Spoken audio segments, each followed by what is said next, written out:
Come make pasta pomodoro with me. It serves two with just a handful of really nice ingredients.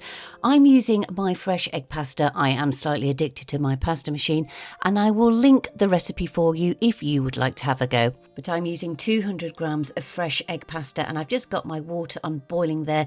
Mine only takes 3 minutes with it being fresh, but yours could take longer.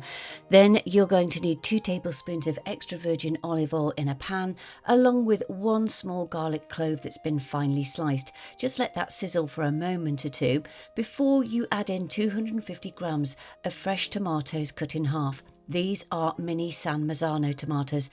Oh my goodness, their flavour is just exceptional. You know, really do try and get some good quality tomatoes because it will make all the difference. I'm adding in a handful of fresh basil leaves that have been torn up, and also some salt and some pepper. I also do love to add 1 tablespoon of balsamic vinegar.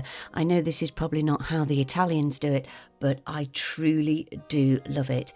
You're going to saute this round for a few minutes. I'm now putting my pasta on. As I said, mine only takes 3 minutes. Yours could take longer. What happens is the tomatoes go beautiful, squishy and delicious. Now you can use some of the water that the pasta is boiling in to make a little bit more of a sauce, but you want to add your spaghetti to the pan. That way you're coating all the spaghetti in the beautiful ingredients. Add an extra drizzle of olive oil and just get stuck in and enjoy it. All the written recipe details are on the screen for you.